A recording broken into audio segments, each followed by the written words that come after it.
ಇಂಚಿಪ ತುಕ್ಕುಟ್ಟು ಅಂಬಿಕಾ ಮಾರ್ಗದ ಬಾರ್ದೆ ಕಂಡುಡು ಕೆಸರಡು ಗೊಬ್ಬುದ ಕೂಟ ನಡೆದಿತ್ತು. ಶನಿವಾರ ಆ ಕಂಡುಡು ಉಳ್ಳಾಲದ ಸೈಂಟ್ ಸೆಬೆಸ್ಟಿಯನ್ ಪದವಿ ಪೂರ್ವ ಕಾಲೇಜಿದ ಜೂಕುಲು ಉಪನ್ಯಾಸಕರು ಅರುಣ್ ಉಳ್ಳಾಲ ದುಂಬಾಳ್ತಿಡು ನೇಜಿ ನಡೆಯಿರು.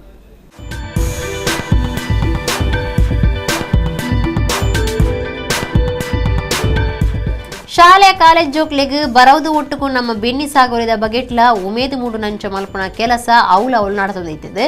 ಶನಿವಾರ ತೊಕ್ಕೊಟ್ಟು ಅಂಬಿಕಾ ಮಾರ್ಗದ ಬಾರ್ದೆ ಕಂಡುಡು ನೇಜಿ ನಡಪನ ಬೇರೆದ ಒಟ್ಟುಗೂ ಈ ಕಾರ್ಯಕ್ರಮವನ್ನು ಇದ್ದೀರು. ಉಳ್ಳಾಲದ ಸೈಂಟ್ ಸೆಬೆಸ್ಟಿಯನ್ ಪದವಿ ಪೂರ್ವ ಕಾಲೇಜಿದ ಜೋಕುಲು ಉಪನ್ಯಾಸಕರು ಅರುಣ್ ಉಳ್ಳಾಲ ದುಂಬಾಳ್ತಿಡು ಬಾರ್ದೆಗ್ ಬತ್ತದಿತ್ತದು ನೇಜಿ ನಡೆಯಿರು.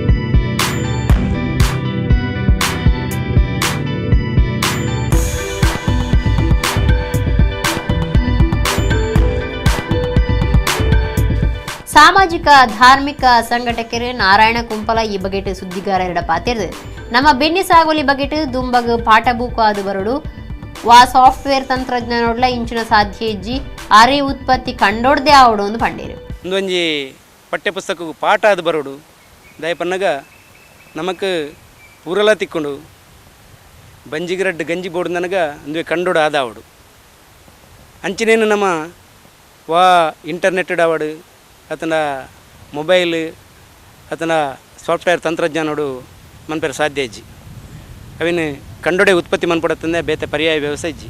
ಅರುಣ್ ಉಳ್ಳಾಲ ಪಾತಿರ್ದು ಶಾಲೆ ಕಾಲೇಜಿಲೆಡು ಪಾಠ ಕಲ್ಪನಾಗ ಮಾತ ವಿವರ ಕೊರಿಯದ ಸಾಧ್ಯ ಆಪುಜಿ ಪ್ರಯೋಗವಾದ ಉಂದೇನು ಕಂಡಲೆಡು ತೂಂಡನೆ ಅರಿ ಉತ್ಪತ್ತಿ ಅವೇನು ಎಂಚ ಗಲಸೊಡೊಂದು ಜೋಕ್ಲೆಗೆ ತೆರೆಯುವುದು ಪಂಡೇರು. ಒಂದು ಋಷಿ ಸಂಸ್ಕೃತಿ ಮತ್ತೊಂದು ಕೃಷಿ ಸಂಸ್ಕೃತಿ. ಏಕೆಂದರೆ ಋಷಿ ಸಂಸ್ಕೃತಿ ಶಾಲಾ ಕಾಲೇಜುಗಳು ಕೊಡುವಂತಹ ಜ್ಞಾನ ಪರಂಪರೆ ಇದು ಕಾರ್ಯ ಪರಂಪರೆ. ಹಾಗಾಗಿ ಎರಡು ಪರಂಪರೆಯನ್ನು ಜೊತೆಯಾಗಿ ನೋಡುವಂತಹ ಒಂದು ಅಪರೂಪದ ಅವಕಾಶ ಅಂತ ನಾನು ಅಂದುಕೊಳ್ತೇನೆ. ಎಷ್ಟೋ ಸಲ ಶಾಲಾ ಕಾಲೇಜುಗಳಲ್ಲಿ ಪಾಠ ಮಾಡುವಾಗ ನಮಗೆ ಅನಿಸುವುದಿದೆ, ಒಂದು ಸಣ್ಣ ವಿಚಾರವನ್ನು, ಕೃಷಿಗೆ ಸಂಬಂಧಪಟ್ಟ ಸಣ್ಣ ವಿಚಾರವನ್ನು ಹೇಗೆ ನೇಜಿಯ ಕೆಲಸ ಮಾಡ್ತಾರೆ, ಹೇಗೆ ಕೊಯ್ಲು ಮಾಡ್ತಾರೆ, ಇವುಗಳನ್ನೆಲ್ಲ ಜನಪದದ ವಿದ್ಯಾರ್ಥಿಗಳಿಗೆ ವಿವರಿಸುವಾಗ ಅವರಿಗೆ ಅದು ಏನು ತೋಚದೆ, ಅದರ ಬಗ್ಗೆ ಒಂದು ಪೂರ್ವ ಕಲ್ಪನೆ, ಒಂದು ಕನಿಷ್ಠ ಕಲ್ಪನೆ ಕೂಡ ಇಲ್ಲದೆ ಒಂದಷ್ಟು ಗೊಂದಲದಲ್ಲಿ ಇರ್ತಾರೆ. ಆಗ ಸಣ್ಣ ವಿಷಯಕ್ಕೂ ತುಂಬ ವಿವರಿಸುವ ಅಗತ್ಯ ಇದೆ. ಅದರ ಬದಲು ತುಂಬ ಪ್ರಯೋಗಾತ್ಮಕವಾಗಿ ಇಲ್ಲಿ ನೋಡಿದಾಗ, ಅದನ್ನು ಅನುಭವಿಸಿದಾಗ ಅದರ ಒಟ್ಟು ಒಂದು ಒಳ್ಳೆಯ ಕಲ್ಪನೆ ಬರ್ತದೆ. ವಿದ್ಯಾರ್ಥಿ ಸುವೀಕ್ಷಾ ಬಾರ್ದೆ ಕಂಡದ ಅನುಭವವನ್ನು ತಿರುಪಾಯಿದೆ. ಇದು ನೇಜಿ ನಡಲಿಕ್ಕೆ ನಮಗೆ ಇಷ್ಟವರೆಗೆ ಗೊತ್ತಿರಲಿಲ್ಲ, ನಾವು ಮಾಡಿರಲಿಲ್ಲ.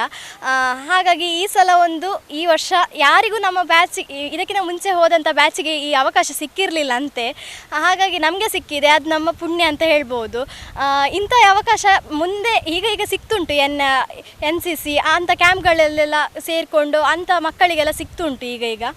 ಹಾಗೆ ನಮಗೆ ಕೂಡ ಈ ಸಲ ನಾವು ಟಿ ವಿಯಲ್ಲಿ ಬೇರೆಯವರ ಪ್ರೋಗ್ರಾಮ್ ನೋಡುವ ನಮಗೂ ಹಾಗೆ ಆಗ್ತಿತ್ತು, ನಮಗೂ ಇಂಥ ಕ್ಯಾಂಪ್ ಇರಬೇಕು, ನಮಗೂ ಇಂಥ ಚಾನ್ಸ್ ಸಿಗಬೇಕು ಅಂತ.